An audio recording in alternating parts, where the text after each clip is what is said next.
Hello everybody and welcome back to the Traxion channel for another brand new video. Now, often when I'm recording these videos about new games and new updates, I make jokes about AMS2 because they update their game a lot. Now recently, there's been another update from AMS2, and it's a biggie, so I am definitely going to be looking into that in this week's episode. To be honest, any excuse to drive a champ car / kart car in VR, I'm not really going to turn down. Version 1.4.1 has added new cars and new tracks, which I will come onto shortly, but they've also added advanced mechanical damage modelling to many of their more fragile cars. So now if you over-rev the engine and push things a bit too hard, you can suffer from oil leaks, which will eventually lead to your demise. Oval racing rule sets have also been added, including full course yellows, and there have been a bunch of other general improvements relating to graphics, detailing, the UI, and of course the physics. Now I think what I'll do first is show you the new cars and tracks that I am not going to be trying out in today's video. So with cars we have the Mini Cooper S 1965, very similar to the car that's just been added to R Factor 2 as well. We also have the GT4 spec Mercedes AMG, which is obviously popular in many other games like ACC, iRacing. It's finally been added to AMS2 as well. Other than that though, we have two new vehicles that I have not touched on yet. I will be covering those in the video, so keep an eye out for what those are. In terms of the tracks, we have a big focus on oval racing. So we have Fontana, which has been added, also known as Autoclub Speedway. It's got a road course in here, which I won't be trying in this video, but it's also got an oval configuration. We also have a new configuration added to Daytona as well, so we've got the tri-oval, which allows for, again, oval racing. And finally, we have this, which is Gateway, otherwise known as WorldWide Technology Raceway. Now, this, again, has just been added to R Factor 2, so it seems like AMS2 and R Factor 2 are both kind of adding lots of similar content at a similar time. Now here we've got three configurations. We've got the oval, we've got the short road course, which is actually the road course that's available on RF2 as well as the oval, but we also have a long road course as well, which I've never driven before, is not available in R Factor 2, and that is what I'm going to be trying out first in another one of the cars that I haven't spoken about yet. And by the way, I know I said that's it for tracks, but we also have another new version of an existing track, which I will be showing you in a little bit. Okay, this is another one of the new cars, and the one I'm going to be trialling out very briefly around Gateway. It's the Ginetta G55 GT3, although confusingly, it's actually not in the GT3 class, it's in the GT Open class. Make of that what you will. It's essentially the newer version of the G55. We've seen these cars across many racing games in the past, but this one is a mean focused racing machine. V8 engine, rear wheel drive, 521 brake horsepower, ABS and TC as well, so it's pretty user friendly. Let's give it a bash. Okay, so here we are then, in the new G55 GT3, which is not really a GT3, but sort of is. I always enjoy driving Ginettas in video games, to be honest. They're always the kind of car I want to drive in real life. And this new one sounds a bit different. It sounds a bit less angry than previous models. Same with the kind of Super Cup car as well that we've seen in the UK. This version of Gateway is, of course, a little bit different. So we've got a chicane to start things off. I'm going to the right, very, very tight indeed, not suited to a GT3 car so far. Rejoined the rest of the layout that I now know. You can see you've got the kind of sausage curbs on the inside. It does look different to R Factor 2. Obviously I can't tell you which one looks more realistic, because obviously I've not been there, so I don't really know. I would need to look at photos, but it feels nice. Obviously doing it in VR as well is a very different experience. Very, very tricky braking zone for turn 1. It actually probably feels trickier on this than it does in R Factor 2. And I have to be honest, I've always struggled a little bit with GT cars in Automobilista 2. It just never feels, I don't know, it doesn't feel quite as weighty, or I never feel quite as connected to the tires as I do in other sims. Can't really put my finger on it. They are getting better and better though. There's all sorts of subtle physics tweaks going on all the time, and I've got to say it is definitely improving, but it's still fundamentally not quite there for me, especially in cars like this. So this alternative layout of Gateway as well, it changes things quite a lot. This first corner feels very tricky to get right. I'm going to try and get a tighter line on the way in. That was a bit nicer. Run out wide, and you've got this kind of first part to the corner, but then you immediately go into this right-hander, which is very tight indeed. I've misjudged it somewhat. And in a GT3 spec car, it's just a little bit fiddly. You know, this track would suit the lower powered cars a bit more, I think, maybe your minis. And I'm so far away from actually working out my braking points around here. Wish I had a sequential gear shift next to me. Let's try and go a little bit quicker. Just see if the car will give us anything back. No, understeer all the way, and went in too deep. Come on, turn. Using the throttle to try and get the car rotated. I'll actually use a bit of curb on the inside. Both ways, let's try and touch these bigger curbs just to see what they actually do. Oh, yep. That sounded nasty. Can't even get on those sausage curbs if I tried. Just too much understeer. We're going to Hit the brakes again, get on the power, accelerate out of the corner, bit of sliding, not enough of the track used. But yeah, the track itself, I have to say it's a fun circuit, it really is. I'm not quite as blown away by this layout as I was saying earlier, but Gateway as a whole, oh, floating bonnet, very nice. So I do have a lot to get through in this video, and I'm not going to spend a long time pulling this Ginetta around here, but all in all, it feels absolutely fine. It's always exciting to have a new car. It's a GT car though. I mean, there's nothing much different about it. Normally Ginettas get me very excited, and this one, it interests me.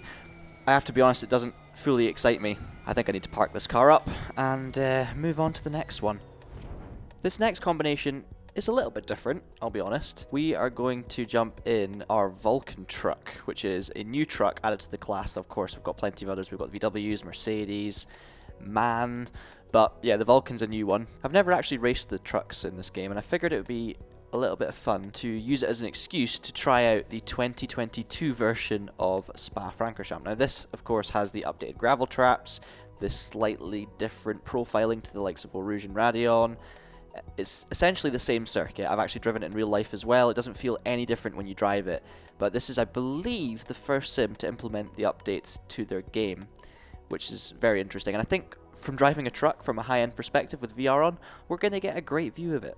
So we've got a 12-litre engine, 1200 brake horsepower. It does weigh a little bit, I'll be honest, almost 5 tons. Right then, 2 laps at Spa, 12th place in the grid, first time ever in the trucks. Let's see what this thing does. Oh, it's so cool to be sitting this high up. Go, go, go! Oh, lots of power off the line, lots of wheel spin. It is rear-wheel drive as well. And of course, this is not the first truck to come to the game, but it is a new truck. We're going to get a great view of Spa as we head on the brakes towards La Source. My tyre's not doing me a solid through here, but we're going to get out of La Source, get the power down, watch for wheel spin. It's actually got decent enough traction, to be honest. Now have a look up through Eau Rouge. You can see it's a totally different profile. This looks awesome. You've got the paint there that wasn't there a few weeks ago. It was only there, I believe, for the Formula 1 weekend. I'm going to downshift. Got the massive grandstand on the left. Hi, Mum. Oh, I'm sorry, I'm braking. Actually, can we sneak around the outside? Please let me through. Now, you can see the new gravel trap. We're going to push him off into the gravel just to get it tested, but I don't want to be the one to test it. I'd rather the AI tested it. No, it's going to be me. And what you can see up ahead there, I don't know if you noticed that, but there was a little bit of black smoke, diesel smoke, coming from one of the trucks ahead. Now that is one of those minor graphic adjustments that I talked about earlier. That is part of this new update. There is the new service road for the motorbikes as well on the left as we head down the hill. I've not got my HUD on because it seems to go into weird places with the VR headset on, so I have no idea what position I'm in. That truck's sideways. Let's squeeze through. Excuse me, mate. Thank you. We'll go inside of the VW. Brake! Brake! Turn! Do things. These things are actually a lot of fun to drive. I wish I'd tried trucks on AMS2 before this. You can see the car in front of me almost trying to instigate a drift there in the man. Let's go around the outside. Oh, they keep forgetting about those new gravel traps. That's the whole point of this video, is to test them out, and I literally keep forgetting their existence. Hi, mate. I'm sorry, I'm coming through. Not much has changed. As we go through Blanchimont, we're going to try and take the outside line. That is track limits. I should probably give that position back. Oh, no, is that gravel now as well? Oh, I did not even realise that was a gravel trap. Thankfully, I never hit it in the Mazda. One thing I haven't been able to check is the new advanced mechanical damage system. I'm certainly putting it through its paces. I don't even know if it's actually relevant for this particular vehicle. As we head up the Kemmel Straight, I can see them in the mirror. Down the hill. Gonna make that move down the inside. We're getting a little bit close, but thankfully they've left me ample room. We'll get the power down, get the back end kicking out. I'm actually surprised at how fun these things are to drive. It's got a lot more personality than the Ginetta, which is not something I thought I would say very often. I don't think this one's quite as quick on the straights maybe as the cars around me. The trucks around me, I should say. We're in a good battle here. This is where I went wrong last time, so let's be a bit more patient. Get the undercut, or the up and under, whatever you want to call it. Switch back on the brakes. The cars in... I keep calling them cars. The trucks in front are getting a bit friendly, aren't they? Bit of contact. Oh, Iveco's blocking me. I'm going to take the inside line. I'm kind of forgetting to really analyse the new Spa layout right now because I'm too caught up in this race. Maybe that's just because I've only done a couple of laps. You can see I don't quite have the straight line speed. They're hitting the brakes. We're going to go for the inside into Blanchimont. On the brakes. In we go. Oh no. Once again, I've let myself down with track limits. I'm going to have to give that position back, so we'll just try and make it happen through bus stop. We'll do a Lewis Hamilton and Raikkonen. Right, we've let him past. No, I wasn't paying attention. Desperate to win this race though. Sorry, mate. Sorry about that. Wonderful victory for me. Fully deserved. We're going to cross the line. And that is the 2022 version of Spa. I'm really impressed. Visually, it's really refreshing to see Spa in a slightly different light, especially since they've got the paint and all that on the runoff areas. I'm going to actually leave before I get killed by this lorry racer behind me. But yeah, top job, as always, by the game developers to really nail this one down. And the truck, the Vulkan, I mean, it won its first race fair and square. What can I say? I really like it. We'll get a closer view of this new grandstand. Forgot I was in VR, now I'm dizzy. That was a mistake.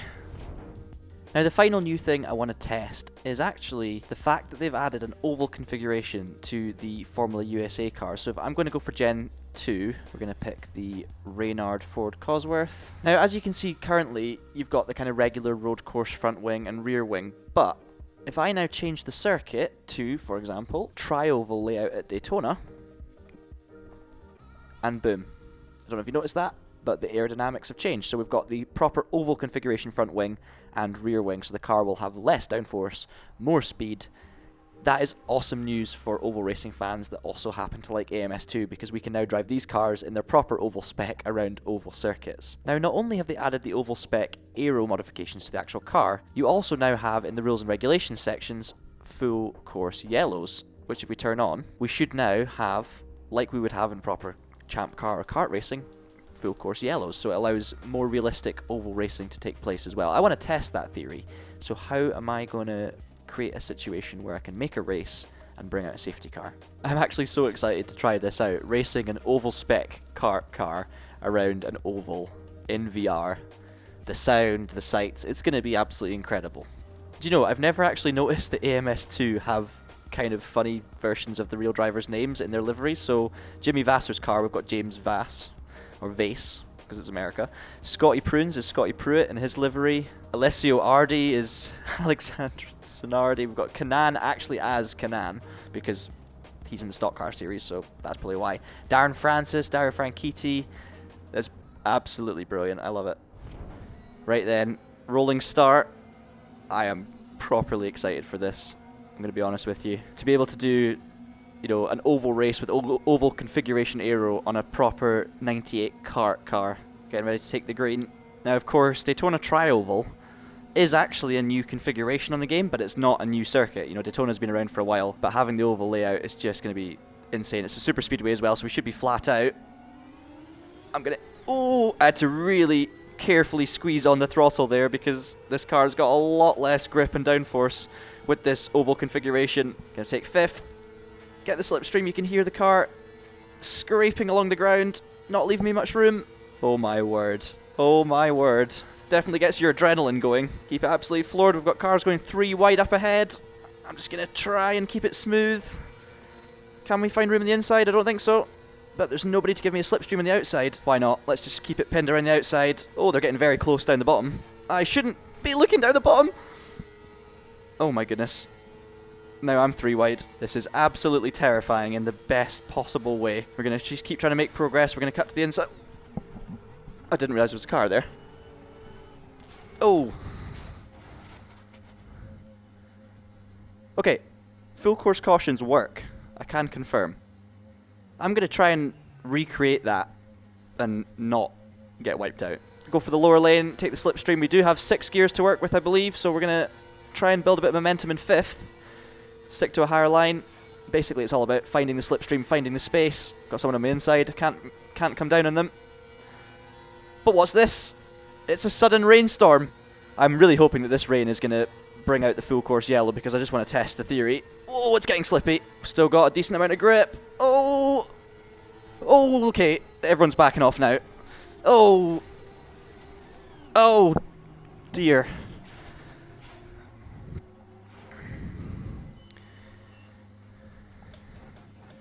Full course yellow. It worked. Okay, so I kind of got heavily involved in the incident, which was a bit of an accident, but you can see now how full course yellow is going to work. So I've got to get closer to your leader, I presume. Pit lane is open. It's going to be hard enough for me to actually get round to catch the group at this stage. Okay, it now says as I catch the rest of the group and I'm fully locked up, racing will resume at the end of this lap, so we're not going to have a full course yellow for long enough to make it to the pit lane. It's going to be an absolute disaster when we do go green, but I just want to test this out. Oh, it looks like everyone's being taken through the pit lane, which is interesting. Unless this is just people choosing to go into the pit lane with damage. I've followed everyone into the pits. Everyone is... Ah, they're changed to wets, that's why. Everyone pitting for wet tyres. Meanwhile, I'm just coming in here and probably just serving a penalty for something I didn't do. We're going to take wets? Anyone? Anyone? Gonna have some tyres? No? I do think, by the way, the racing is green again. It's just that everyone chose to come in for wets. So I think the full course yellow worked. Is anybody going to come and change my tyres? Well, I guess I'm out of the race. Just before we finish off, we are going to do one more race and try and do it properly this time without rain around Fontana, which is another new circuit, also known as Autoclub Speedway. Of course, this was where, very tragically, Greg Moore lost his life in 1999 in a horrible incident. So for me, that's kind of the association I always have with Fontana. It's a bit of a sad one, really. We'll jump in Greg's 99 Reynard Mercedes. 8 laps of Fontana. Let's do it. Okay, here we go. Watch out for mad wheel spin.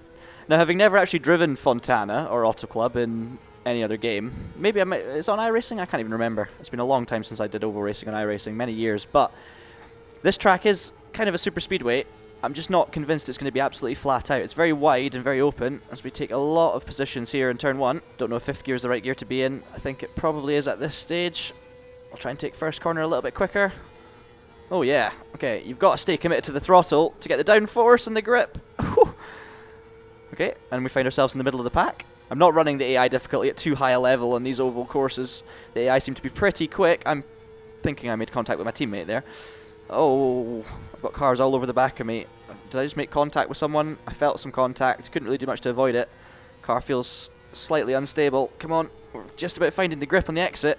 Seems like the AI are a lot slower through turn 1, but then they're very, very good through this next one. Oh, this thing just wants to drift now. Yeah, look at that. AI are absolutely rapid through that corner, and I lose all the positions I've gained. And just carry that speed all the way down. We're making moves. Don't know how many laps are to go. I think we're on lap 4 out of 8, judging by the little screen on my steering wheel, which thanks to the incredible VR quality of AMS2, I can actually read. Someone's down my inside. It's my teammate. Let's just keep the foot in it. Oh, yeah, that'll do. Got such little control through the corners. Let's try a nice early turn in. Down to 4th. Car me outside. So hard to look left and right without actually hitting the people you're looking at. Just 3 laps to go. I don't think I'm going to be able to catch the leaders because even though... Oh! Okay, I'm definitely not going to be able to catch the leaders now. We'll just let the engine calm down a little bit, and we've brought out another full course caution, which I, once again, can't really enjoy. Oh well. Well, it was fun while it lasted. So that is going to be it for today's video. I really do hope you've enjoyed it, and I do want to hear what you guys think of the latest update to AMS2 if you've picked it up. Of course, some of these updates that I've done in this video do require some DLC packages to be purchased, so apologies if you haven't got your hands on them, but hopefully this will give you an indication as to what it's all about and whether you might want to buy them yourself, such as the Spa pack or the Formula USA pack, because that is very awesome indeed. As always, if you don't want to miss any of our racing game content going forward, make sure you subscribe to the Traxion channel and hit the notification bell to catch those videos as they are released. And until I see you next time, thank you so much for watching, keep it pinned, and have a great day.